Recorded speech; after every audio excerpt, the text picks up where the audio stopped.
Top quality और consistent performance के लिए सिर्फ सिल्वर पंप्स। टॉप क्वालिटी और कंसिस्टेंट परफॉर्मेंस के लिए सिर्फ सिल्वर पंप्स, नाम याद रखना।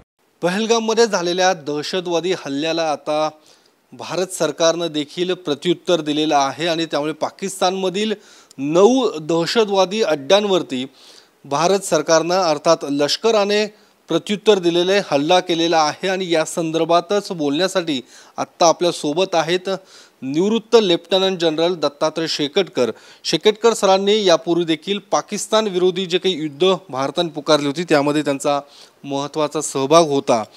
सर, ज्या पद्धतीने पहलगाममध्ये हल्ला झाला ज्यामध्ये आपले 27 पर्यटकांचा मृत्यू देखील झाला होता त्याला कधी प्रत्युत्तर दिले जाणार अशा पद्धतीचा प्रश्न सातत्याने भारतीयांकडून विचारला जात होता। अखेर प्रत्युत्तर देण्यात आलेला आहे। 9 ठिकाणी हल्ले देखील करण्यात आलेले आहे। काय नेमकी तुमच्याकडे माहिती आहे आणि या हल्ल्याबाबत तुम्ही काय नेमकी तुमची प्रतिक्रिया काय? सर्वप्रथम मी एक निवृत्त वरिष्ठ सैन्य अधिकारी असल्या कारण भारतीय शासन भारताचं जे नेतृत्व करतात आहे ते सगळे लोक पंतप्रधान, संरक्षण मंत्री, परराष्ट्र मंत्री, गृहमंत्री ह्या सर्वांचं अभिनंदन करतो।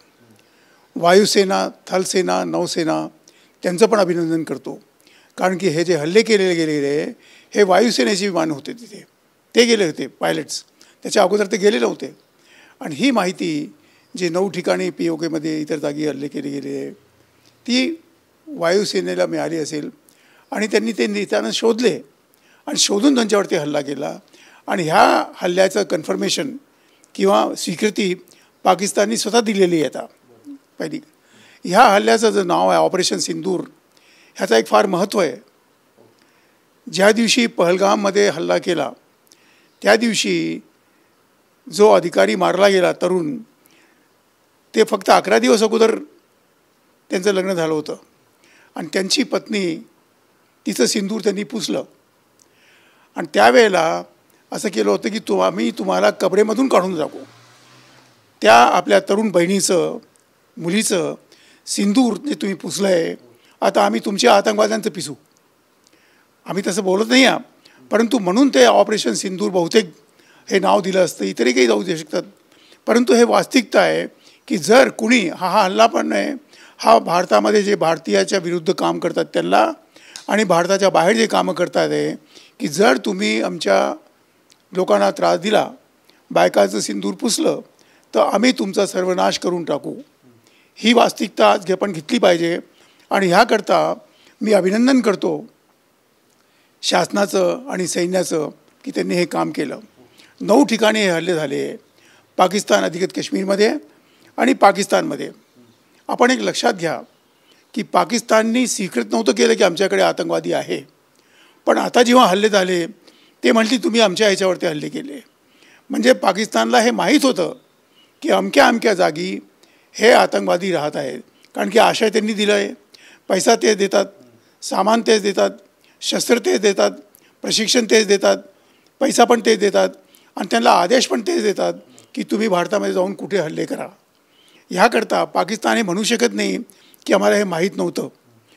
आपण एक लक्षात घ्या की ज्या वेळेला अमेरिकेने पाकिस्तानमध्ये पाकिस्तानच्या कॅन्टोन्मेंटच्या समोर उसामा बिन लादेनला मारलं तो त्या दिवशीपर्यंत पाकिस्तानने कधी विकसित नाही, कधी मान्यच केलं नाही की तो आमच्याकडे आहे आणि तो त्यांच्या कॅन्टोनमध्ये होता। हा तोच पाकिस्तान आहे जे भारताच्या विरुद्ध पण आतंकवाद्यांना आश्रय देतो आहे आणि ह्याकरता भारताने कठोर ते कठोर कारवाई केली पाहिजे आणि त्याची सुरुवात काल झालेली आहे। जर पाकिस्तानने परत धाडस केलं किंवा आमच्या कारवाईच्या विरुद्ध काही काम केलं तर आम्ही त्याचं पण उत्तर द्यायकरता सक्षम आहे आणि नक्की देऊ तरी मला तरी मुळी शंका नाही आहे। पाकिस्तानकडून आगळीक होऊ शकते या सगळ्या हल्ल्यानंतर असं वाटतंय तुम्हाला? प्रयत्न तर करतील आहे कारण की शेवटी पाकिस्तानचे अधिकारी जे आहे, पाकिस्तानचं शासन आहे, पाकिस्तानचं सैन्य आहे, त्यांना त्यांच्या लोकांना दाखवावं लागेल ना की आम्ही पण उत्तर दिलं, आम्ही पण काही हातावरती हात धरून बसलो नाही। तर ते कुठे करतील त्याचा अंदाज पण आपल्याला आहे आणि ह्याकरता पूर्ण बॉर्डर जी आपली आहे गुजरातपासून म्हणजे समुद्रापासून तर काश्मीरपर्यंत, लडाखपर्यंत जिथे चीनची बॉर्डर मिळते तिथपर्यंत पूर्ण जागृती आहे। सगळे लोक अलर्ट आहे, सगळे लोक युद्धाचा उत्तर युद्धात्मक रीतीने द्यायकरता तयार आहे. तुम्ही एक गोळी दावा, मग आम्ही किती टाकू हे तुम्ही मोजू शकणार नाही. ही वास्तविकता आहे.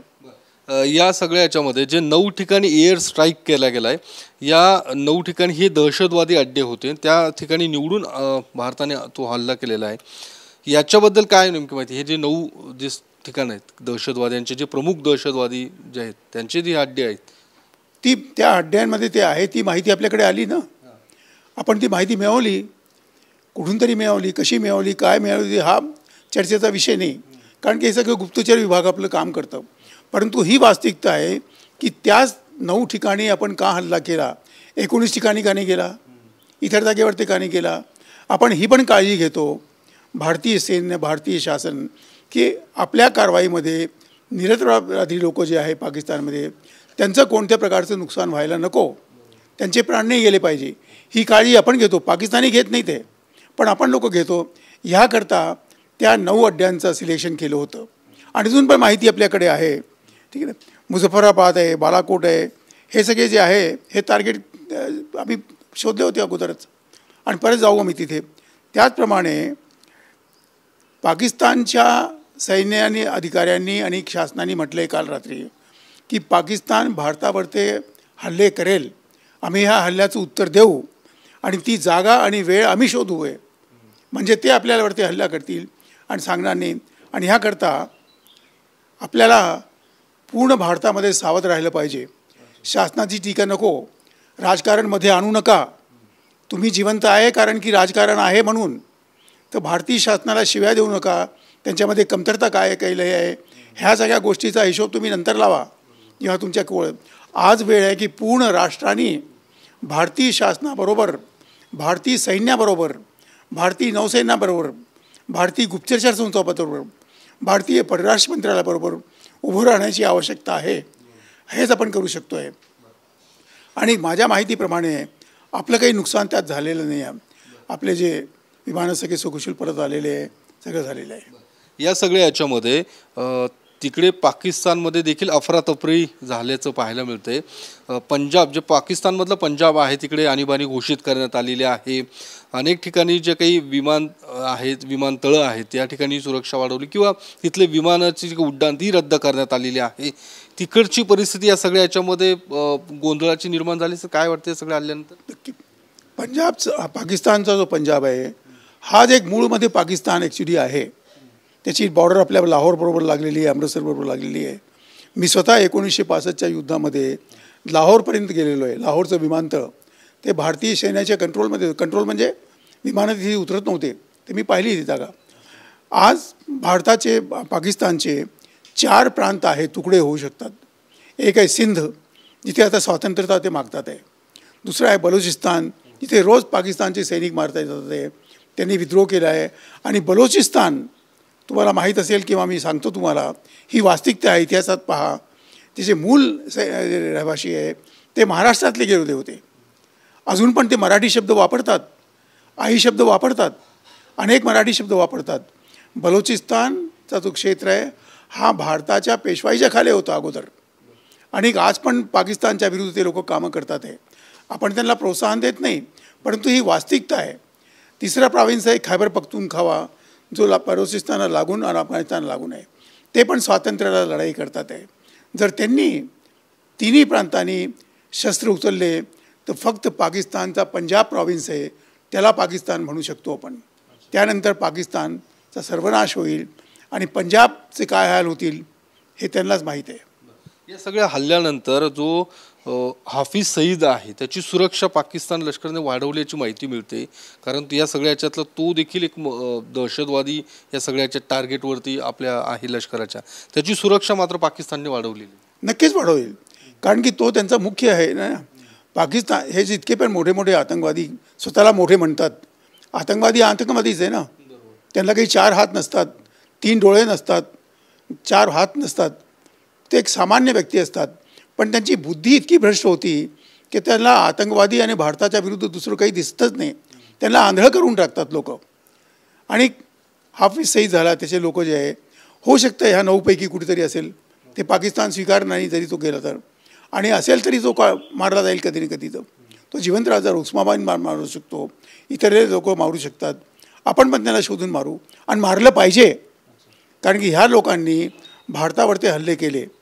2008मध्ये मुंबईवरती हल्ला केला आहे, पार्लमेंटवरती हल्ला केला आहे, काश्मीरमध्ये आतंकवाद पसरला आहे आणि अजूनही ते हल्ले करतात. पहलगामचा हल्ला केला आहे फक्त एक 10 दिवस अगोदर.